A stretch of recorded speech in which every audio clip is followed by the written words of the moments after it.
අරක්කු cigarette මං හිතන්නේ අපි පුංචි කාලෙම ඉඳලා ඉගෙන ගන්න දෙයක් තමයි මේ දේවල් සෞඛ්‍යයට අහිත කරයි සමාජයට අහිත කරයි. එහෙමනම් ඇයි අපි මේ දේවල් පාවිච්චි කරන්නේ? දුම්කල හා මද්යසාර භාවිතය නිසා මහ ජනතාවට වෙන හානිය මේ වළක්වා ගන්නේ කොහොමද? මේ පිළිබඳව දැනුවත් කරන ආයතනය තමයි දුම්කල හා මද්යසාර පිළිබඳ ජාතික අධිකාරිය. මම නැත්තම් අපි දන්න වචනේ කියනවා නම් නාටා. ඉතින් මේ ආයතනය කුමක්ද? මේ ආයතනයේ සිද්ධ වෙන්නේ මොකක්ද? මෙහි අරමුණ මොකක්ද? මේ පිළිබඳව කතා කරන්නයි අපි මේ සෝදානම් වෙන්නේ. ඒ සඳහා අපත් සමග එකතු වෙලා ඉන්නවා ඒ සභාපති වෛද්‍ය ආනන්ද රත්නායක මහතා. ඔබතුමාගෙන් මම මුලින්ම දැනගන්න කැමතියි මොකක්ද මේ දුම්කල හා මද්යසාර පිළිබඳ ජාතික අධිකාරිය මේ ආයතනයෙන් මේ අධිකාරියෙන් සිද්ධ වෙන අරමුණ කුමක්ද? ඔව් දුම්කල සහ මද්යසාර පිළිබඳ ජාතික අධිකාරිය එහෙම නැත්නම් අපි සාමාන්‍ය කියන විදිහට නාට ආයතනය ඇත්ත වශයෙන්ම පිහිටවන්නේ රටේ ජනතාවට දුම්කොළ සහ මද්යසාර නිසා ඇතිවන සෞඛ්‍ය සමාජීය හා පාරිසරික ව්‍යසනයන්ගෙන් එහෙම නැත්නම් හානිය අවම කර ගැනීම අරමුණු කරගෙන තමයි පිහිටවන්නේ. මේක ඇත්තටම පාර්ලිමේන්තු පනතක් මගින් 2006 වර්ෂයේදී ස්ථාපිත කරනවා. මේ ස්ථාපිත කරන්නේ ඇත්ත වශයෙන්ම ශ්‍රී ලංකාව බැඳිලා ඉන්නවා ලෝක සෞඛ්‍ය සංවිධානය විසින් සකස් කරන ලද දුම්කොළ පාලනය පිළිබඳ ලෝක ප්‍රඥප්තිය සඳහා. මේ ප්‍රඥප්තියේ කොටසක් හැටියට තමයි මෙම ආයතනය පිහිටවන්නේ. එතකොට දැන් නාටයකින් නැත්නම් දුම්කල හා මද්යසාර පිළිබඳ ජාතික අධිකාරියෙන් මහ ජනතාව ආරක්ෂා වෙන්නේ කොහොමද? ඔව් මෙම අධිකාරිය නීතිමය බලතල තියෙනවා. දුම්කොළ සහ මද්යසාර කියන දෙපාර්ශ්වයම නිෂ්පාදනය, ප්‍රචාරණය, වෙළඳාම සහ එහා යන සියලු දේවල් සම්බන්ධම නීතිමය ප්‍රතිපාදන ගන්න සහ ඒවා පාලනය කරන්න. එහෙම නැත්නම් අපි කියන්නේ රෙගියුලේට් කරන්න, නියාමනය කිරීමේ බලයක් තියෙනවා.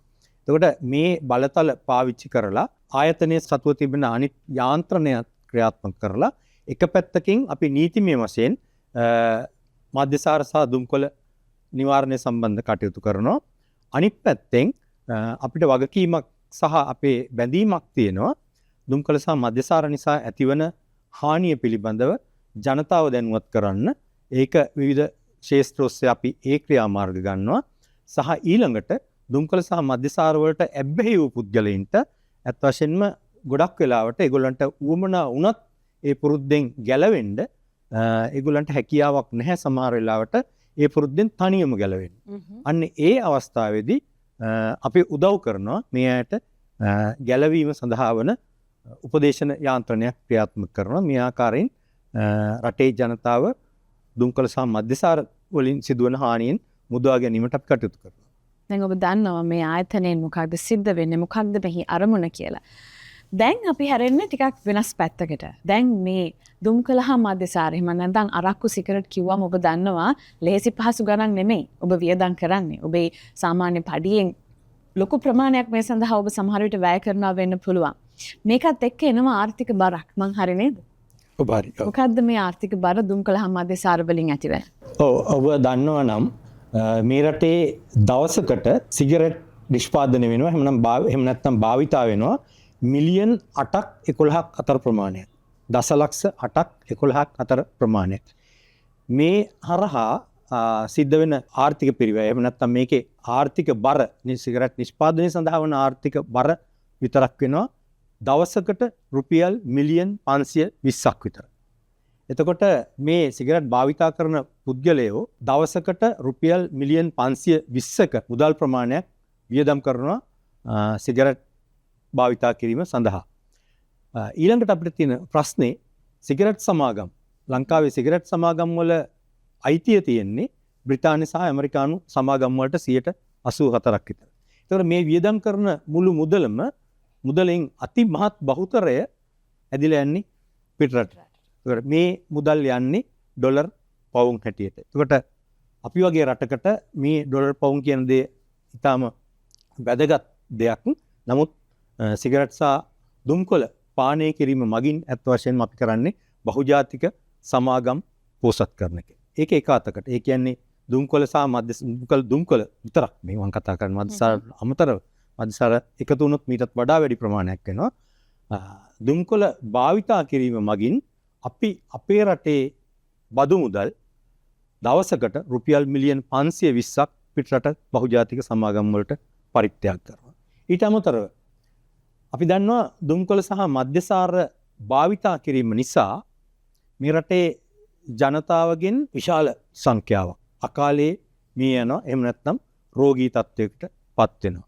මෙන්න මේ රෝගී තත්ත්වයට පත් වෙන පුද්ගලයෝ නඩත්තු කරන්න. එහෙම නැත්නම් දුම්කොළ සහ මද්‍යසාර භාවිතය නිසා සිදුවන රෝගී තත්ත්වයන් වලට පත්වන පුද්ගලයන් නඩත්තු කරන්න අපි අවුරුද්දකට රුපියල් බිලියන 22ක් වියදම් කරනවා. ආසන්න වශයෙන් රුපියල් බිලියන 22ක් අපි වියදම් කරනවා. ඒ කියන්නේ මම සිගරට් බිල නෙමෙයි, මම අරක්කු බිල නෙමෙයි.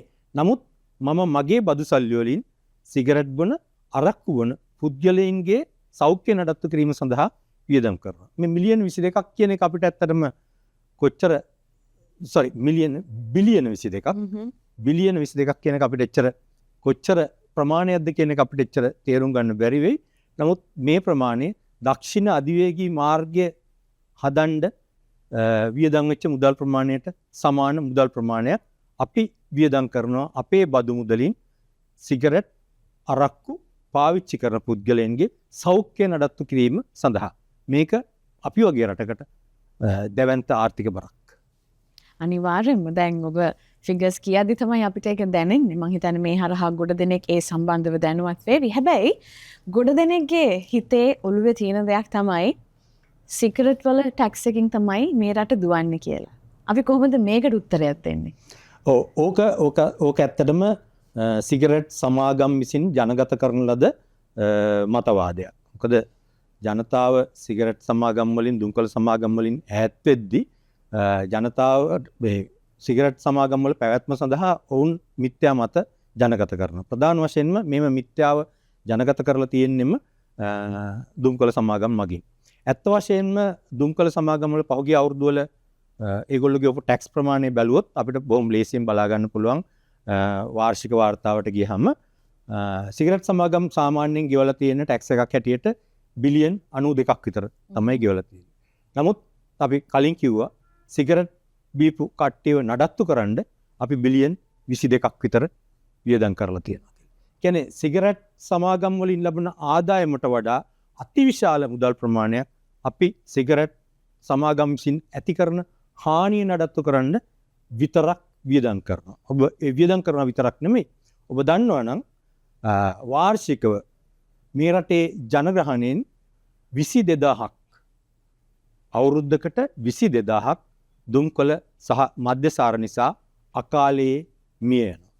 මේ මිය යන්නේ මේ රටේ ආදරණීය අම්මලා තාත්තලාගේ දූවරු පුතු, මේ මිය යන්නේ මේ රටේ දූ දරුවන්ගේ අම්මලා තාත්තලා, මේ රටේ ශ්‍රම බලකාය, මේ රටට කාර්යක්ෂම වැඩ කළ හැකිව තිබූ ජනතාව. එතකොට දුම්කොළ සමාගම් විසින් සිදු කරන හානිය ඔවුන් ගෙවන බදු මුදලට වඩා අතිශයින්ම විශාලයි. මං හිතන්නේ දැන් ඔබට තේරෙනවා ඇති මෙහි තියෙන බරපතලකම. බොහොම ස්තුතියි වෛද්‍යතුමන්ට අපිව මේ පිළිබඳව දැනුවත් කරාට. ඉතින් දැන් තේරෙනවා ඇතිනේ රට දුවන්න සිගරට් ඕනෙත් නැහැ, රට දුවන්න අරක්කු ඕනෙත් නැහැ. මේ අපි දුවන දිවිල්ල හරියට දිව්වා නම් මං හිතන්නේ මේ දේවල් නැතුවම අපිට ගොඩාක් ලස්සන රටක් සංවර්ධනය කරන්න පුළුවන්, හදන්න පුළුවන්, අපේ අනාගතය වෙනුවෙන් ඉතුරු කරන්න පුළුවන්. එහෙමනම් අද අතාරින්න හිතනවා නම් අතාරින්න, ඔබව දැනුවත් කරන්න, ඔබට උදව් වෙන්න දුම්කොළ හා මද්‍යසාර පිළිබඳ ජාතික අධිකාරිය ඔබත් එක්කම ඉන්නවා.